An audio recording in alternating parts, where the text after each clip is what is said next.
Hey everybody, Dennis Prager here for the Fireside Chat. There's the Fireside. I'm the chat. Now, a word about Otto. Otto did something during the last Fireside Chat that I don't think he ever did. He just got up and left after about 2 minutes. It is a puzzle to all of us what prompted it. And I talked to him afterwards. Was he annoyed in any way? There is a theory that Nathan was not behind the camera and Forrest was. But if I give that theory any credibility, it's an offense to Forrest. However, knowing Forrest, I know he can handle it. But I'm not sure that's true anyway. We really don't know why he got up.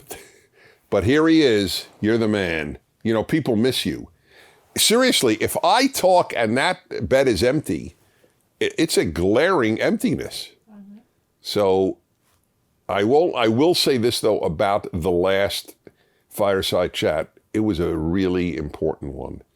They're all important. In fact, I'm told by Megan, the Megan of ARM fame, that a lot of people binge on the Fireside Chats, and I actually am happy that they do.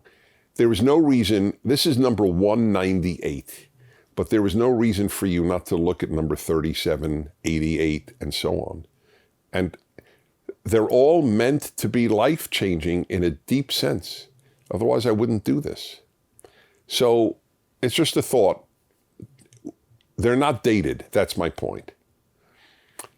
What else did I want to tell you? Oh, yes, I'm pre-recording this one because as you're watching, all things working out, I will be in Hungary giving some lectures. And we don't like to miss any, so I pre-record in advance if I do go abroad or somewhere for extended trip in the United States. And I'll let you know what it was like speaking in Hungary. I've spoken there before, but not in a long time. And it is, I will admit to you, it means the world to me to be invited to these other countries because it means that what I believe is true is true. Nothing I talk about is only applicable to Americans. That's why so many of you are watching in different countries. Either what I say is universally true, in other words, applicable to anybody, or it's not even applicable to Americans. I've never quite understood this notion of, well, you know, those values are good for Americans. What does that mean? Or those values are good for Frenchmen or Uruguayans or whatever. It doesn't make any sense. I'm not talking about cuisine. And even cuisine is pretty universal, right? What American is not enjoying Japanese sushi or Italian cooking or vice versa? You know, there are hamburger joints in Tokyo. So this is my aim, to say things that are important to you wherever you are. So I asked Megan when I last talked about this subject, because I just talk about what's on my mind. Then I take your questions. That's if you're new to Fireside Chats, it's my chance to talk to you very human to human. I don't have any teleprompter or script. And this is just one of the most important subjects I could address. So I'll address it, even though I know I've mentioned it in the past. And that is, point blank, color, as in race, doesn't mean a damn thing. It means nothing. It is very sad, actually, that I even have to say this. You know, I grew up a liberal. And by the way, I retain many liberal values. Most conservatives do. That's the irony.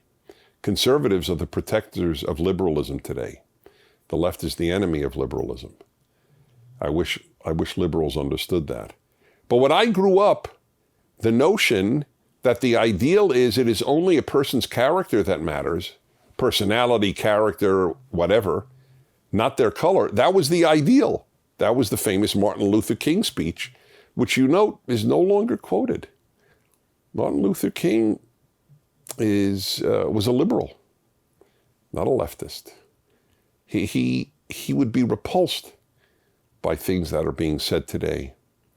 They're not being said in his name, to be honest, but the things that are being said today about race. Tell me one reason why color should be important. The only people who believed color was important were, in fact, racists. The Ku Klux Klan, they thought race was important. The Nazis, they thought race is important. And now the left does, or progressives, as they like to call themselves. They're in terrible company when you think about it. Why is it important? Why is skin color important? Is hair color important? Is shoe color important? So why is skin color important? And it violates the deepest religious beliefs of my life, and I'm a deeply religious person. I get my values from the Bible. That's why I've written a Bible commentary, which I urge you to read, because it makes everything I say make sense. That's where I get my values from. So the story, I don't care whether you literally believe it or not, the stories are there to teach lessons. So God creates Adam. What color was Adam? Whether you believe it literally or not is, as I said, irrelevant. It's the point of the story that matters, right? So God creates Adam. Adam has no color. Why? If white supremacists wrote the Bible, they would have said, and God created Adam a white man and Eve a white woman. Correct? Then you would have a racist text. There is absolutely no hint as to Adam's color or Eve's color, because it doesn't matter. That's the whole point. It doesn't matter. It doesn't matter to God, and it shouldn't matter to you or to me. What color is God? Because it says, after all, human being is created in God's image. What color is God? The question is absurd. God has no color. Color doesn't mean anything. And yet we're told by the truly morally sick world of the left that if you say color doesn't mean anything, that's racist. It's on the list of racist microaggressions put out by the University of California. Yes, you look it up. University of California racist microaggressions. The list is out there. And anybody who says, I'm colorblind, is considered a racist. Is that a joke? If you don't see color, you're a racist. Do you know how much nonsense we're asked to believe? That is a perfect example. Men give birth is nonsense, but we're asked to believe it. The fact that a lot of Americans are prepared to say men give birth is an example of how, if anything is said enough people will believe it. It's a very scary lesson. Now, do transgender women, or let's put it this way, no, transgender men, I got that wrong. Transgender men, do they give birth? Yes. But that's not the same as saying men give birth. That's what they want us to say. A biological female who identifies as a male can give birth. Nobody disputes that, because only biological females give birth. That's a fact, not an opinion, not a hate statement. It's not anti-anybody. It's anti-lies. It's anti-nonsense. I'm anti a lot of things, by the way, like nonsense. I find nonsense to be repulsive if you have to actually believe in it. And it's nonsense that color matters. As I've said on many occasions, what person looks in the mirror in the morning when they're getting ready and thinks, oh, there you are, and then fill in the race? How you doing, black man? Who the hell says that? Does a white look in the mirror and go, how you doing, white guy? It's absurd. I look in the mirror, I see Dennis. That's it. I presume Nathan looks in the mirror and sees Nathan. Now, I will admit, he has a better face to look at than mine, but nevertheless, I'm not bad. But Nathan, on the other hand, I'm trying to advertise Nathan because I'm trying to get him married. By the way, I'm pretty damn good at getting people married. Just for the record, you can all laugh, but I'm pretty good at it. People should get married. It's a very good thing to do. You know, have I talked about it is better to marry and divorce than never to marry? Have I ever? I think I have. You've mentioned it, yeah. I did a show on that, by the way, on my male-female hour on my radio show. I have a 3-hour radio show every day. And that was some great hour. A woman called in and said, you know, Dennis, I agree with you almost all the time, but I don't agree with you now. It is not better to have been married and divorced than never to be married. So I assumed she was never married, and I was right. And she was, I think, about 35 years of age. So I said to her, this was very few calls do I remember. I've had thousands and thousands of calls in my career. Can't remember many of them. But I remember this one. And I said to her, let me ask you, you're 35. Do you want to get married? Yes. Okay. Let's say I had 2 45-year-old guys who the only thing you knew about them was one had been married for some time and now divorced, and one was never married. Which would you date? Which would you go on a date with? You can only go with one of them. And again, she's looking for a husband. And I love it. This is my favorite moment on radio. There was silence. Silence on radio is so dramatic. I said nothing, waiting for a response. And then she goes, okay, I agree with you. Because most women deep down know that if a guy's 45 and never married, it's not always a bad sign, but it's not usually a good sign. Whereas a guy who had shown he wants to commit to a woman and was for X number of years, that's a good sign. So back to the race issue. If you have gone to college or now even high school and been taught that anyone who says race doesn't matter, it's not important, or I'm colorblind, or I don't care what race you are, I just care about what type of human you are, and that's a bad thing, you have been taught the opposite of moral truth. You have even been taught the opposite of truth. It doesn't matter. That's, as I began, I will end this brief opening monologue, if you will. That's amazing that I have to say this. 10 years ago, 20 years ago, 30, 40, 50 years ago, no one who was presumed to be decent would have said race is important. We have gone backwards. Okay, we're good. Time for the question of the week. Take it away. Prager and Otto. My name is Joseph Samietti Jr., and I hail from the wonderfully weird town of Lindenwold, New Jersey. I'm curious as to your stance on entering a career. Should one pursue their giftings and passions as the world constantly and loudly clamors? Or should one jump onto any job and stick it out there? I appreciate you taking the time to answer, and I hope you have a blessed day. You too, Otto. Hear that, Otto?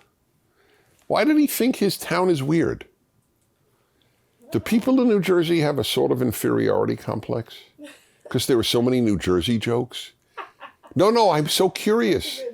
This is a very important but difficult question. And I'm not sure that there is one answer. And I'm a big fan of giving answers, which is why you folks ask me questions.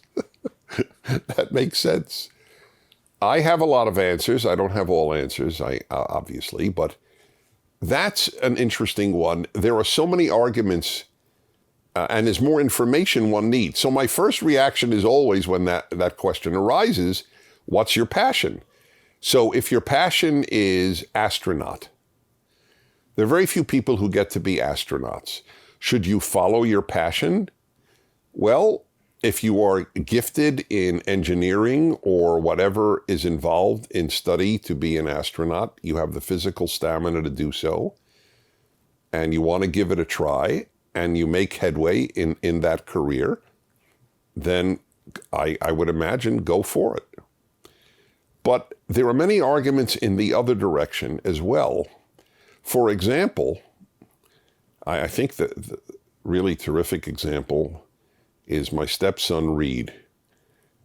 Reed is incredibly gifted in IT. I mean, I think he's a sort of genius in the arena.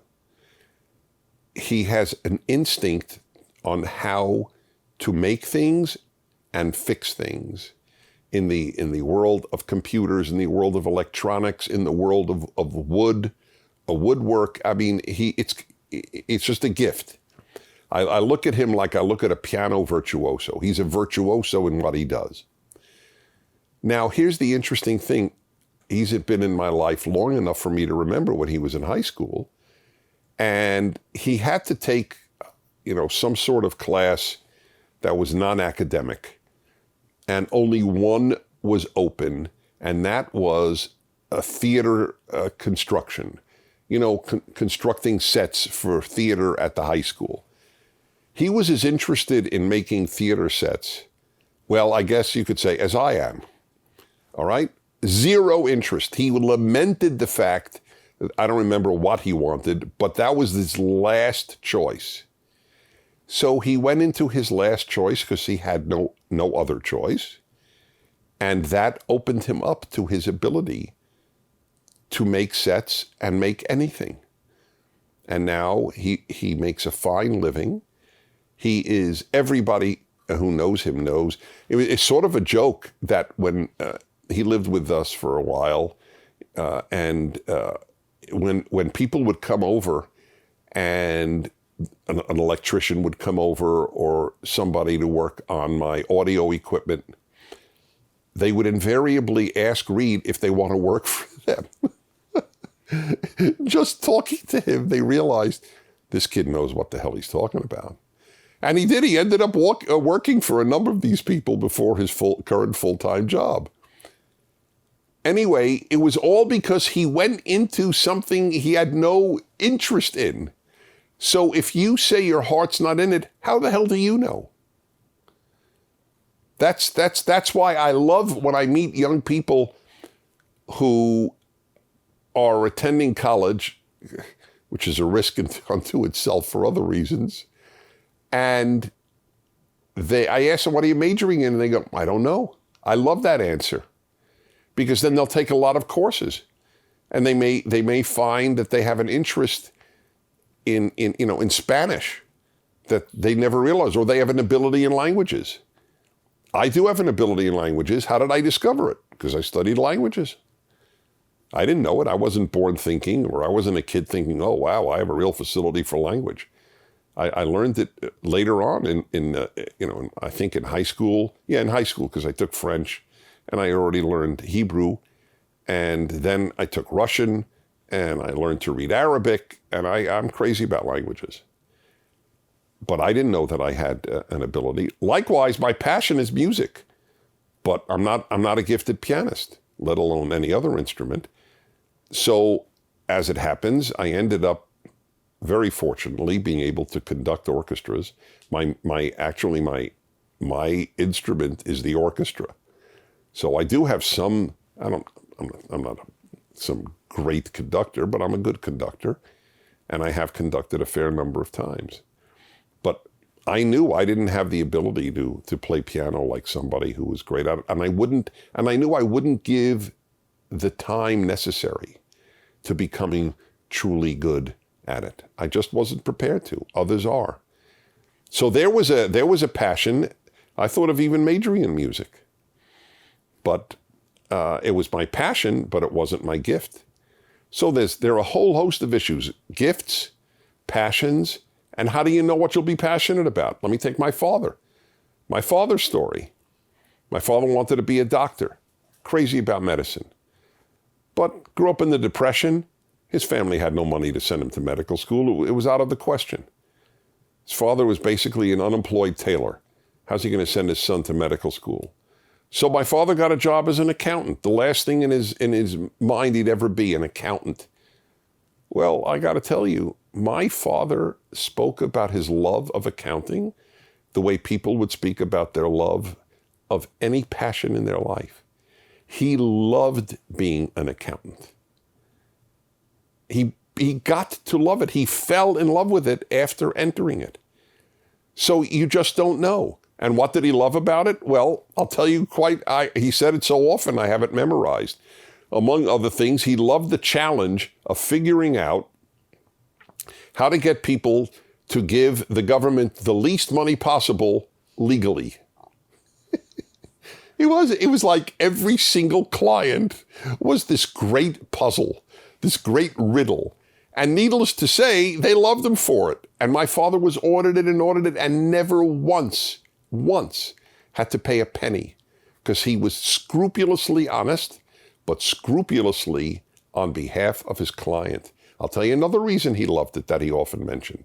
He said, once people open up about their finances, which obviously an accountant has to know your finances, they'll open up about anything. He said, I ended up being half of these people's psychiatrist.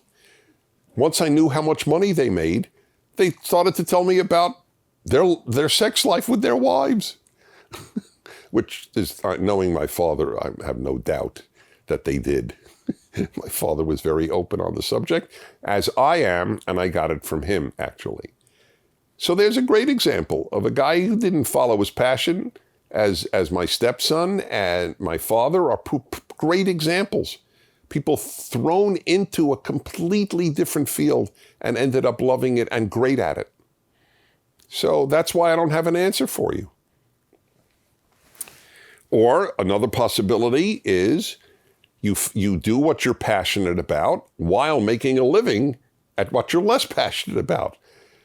Because let me tell you something, making a nice living, it develops a passion. When you can feed yourself and your family, take a vacation, drive the car you like, live in a decent home, it's pretty good. That somehow sparks passion. All right, I hope that helped. Did that help? That was great. Okay, good. All right, here we go. Minivet. That's a new name for me. You ever hear of the name Minivet? No. You? Maybe you'll name your kid Minivet. But the joke is, I don't know if it's a man or a woman. Anyway, Minivet, 20 years old in Eugene, Oregon. See, it would have worked out better if it was Eugene in Minivet, Oregon. You're right. But it's Minivet in Eugene, Oregon. How you doing, Minivet? I'm overwhelmed by how many sources of information are available to me. Do you have recommendations on where to get news? I want to be informed and seek truth, but I don't know how to sort through the jumble of bias and lies. Thank you so much for your grounding clarity. Boy, that is the $64 million question. It's a very difficult thing to answer because the mainstream media lie more than ever in American history. And I gave an example on my radio show, reading the Los Angeles Times. By the way, I read everything so that I am aware of what everybody is saying. But when I read the LA Times, New York Times, Washington Post, or watch CNN or listen to NPR, I know that I'm not getting the truth.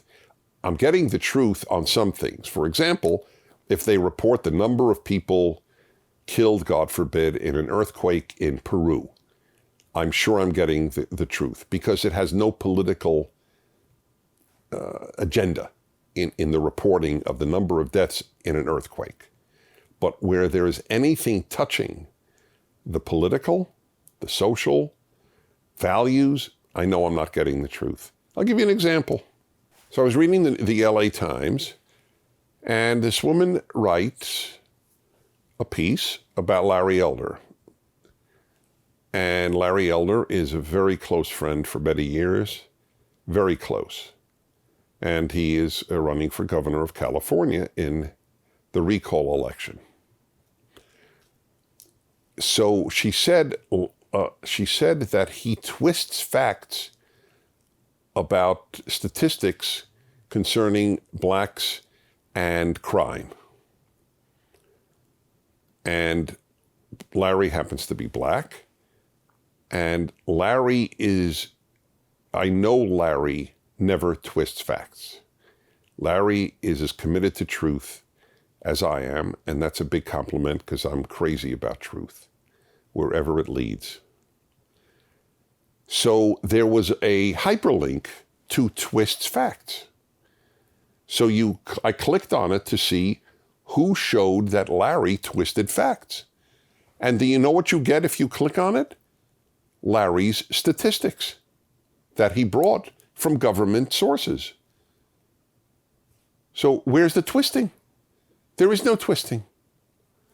So she simply lied about him, because you can lie about a black conservative. It's actually considered a good thing to do. So this is a very tough question. Where will you get your news? So all the sources I mentioned are terrible sources for news. So what you have to do is read a lot of different sources and ultimately hear people like me, hear people, the left-wing equivalent of me. That's fine.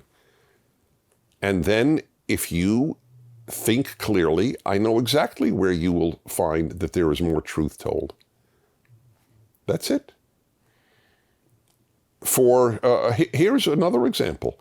For 2 years, the media every day were preoccupied with the allegation, but they didn't say it even as an allegation, as a statement, that the Trump campaign had been used by the Russians. They colluded. Remember that? Collusion. 2 years. 2 years. 2 years, we were told by NBC, ABC, CBS, NPR, PBS, New York Times, Washington Post, LA Times, and all of the others, that there was collusion. Turns out it was a gigantic lie. Not even a little lie, it was a big lie. And there are so many of those. But they don't care about if they lie, because as I've said all of my life, truth is not a left-wing value. It is a liberal value. It is a conservative value, but it is not a left-wing value. So that's the beginning of your being able to ascertain what is true. So I would go to a lot of the conservative sites, read what they bring, see if they're true. Check it out, and check it out again. And gradually you will know. I'll tell you why. One of my favorite is to read the opinion page, even though it's not the news page, the opinion page of the Wall Street Journal. Well, that's a good example, because you will get a lot of news in the opinion pieces that they write there, and many other places. I believe that if you watch our nearly 500 videos, we are scrupulous about telling the truth. The left really dislikes us. They dislike us because we do tell the truth. And they could say anything they want, right-wing propaganda. They say it all the time, but they never give an example. Give an example of something we have said, or things we have said that are just not true. You can't. You may differ with our interpretation, but not with our facts. As one person once said, you're entitled to your own opinion, but you're not entitled to your own facts. Facts are facts. Okay. Here's a question from a 19-year-old, Heidi, in south of Norway. Hi, Mr. Prager. I notice that many young people today are unwilling to be committed. Whether it's a responsibility at church, staying married, having kids, many want to keep their options open. I got married last spring, and I thank God every day. I fear that people will be missing out on the great joys of life if something doesn't change. How can I best explain the joy of serious commitments to my friends and other people in my life? Thank you so much for your chats. I have heard them all. Wow. 19-year-old in Norway has heard them all. That brings joy to me. Say hi to Snoopy if you see him. Boy, you do watch the chats. Anyone who knows Snoopy, that's his brother, the Basset Hound, and only periodically is his name mentioned. Not because we love him any less, just he doesn't play a role in the chats like what's his name. Hey, what's his name? How you doing? So, how do you explain the joy of serious commitments to friends and other people in your life? How do you explain the joy of working out to someone who's lazy? I work out 3 days a week. I hate all the workouts. Just for the record, I can't stand them.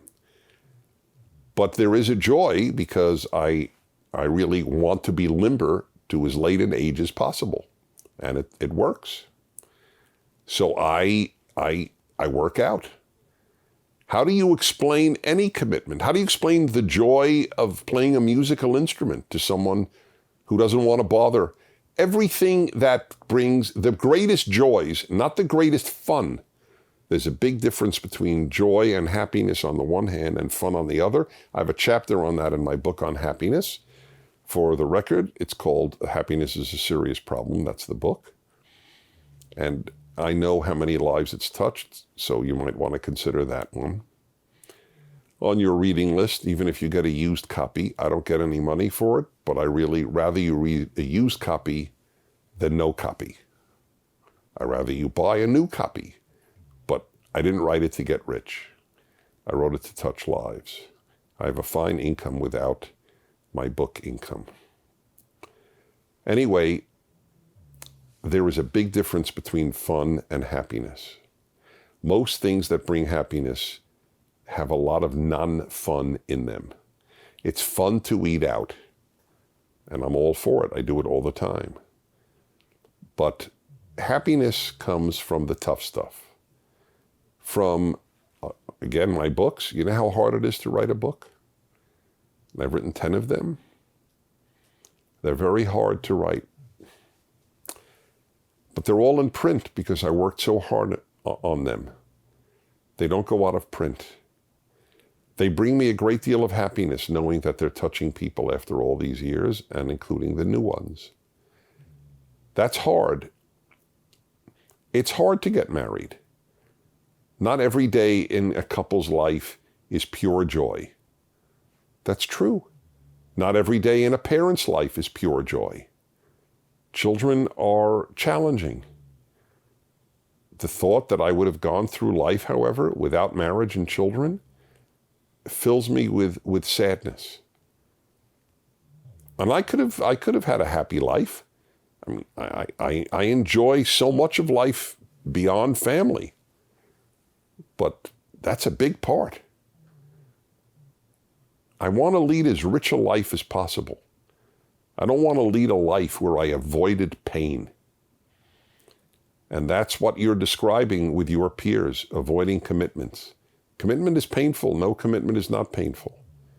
However, as the years go by, a lot of people think, why didn't I marry? Why didn't I have children? So I don't know how you can explain it, but I just did in a certain way. The most powerful things in life are sometimes painful. Eating out is not painful. And we're good. Oh, we are? Wow. Shows how good the questions are that I feel I have a lot to say. Well, I'll tell you this. It's a good sign in me that I think it went fast. My hope is that it went fast for you too. So until next week, I'm Dennis Prager. This is Otto, and thank you for watching. Thank you for watching this video. To keep PragerU videos free, please consider making a tax-deductible donation.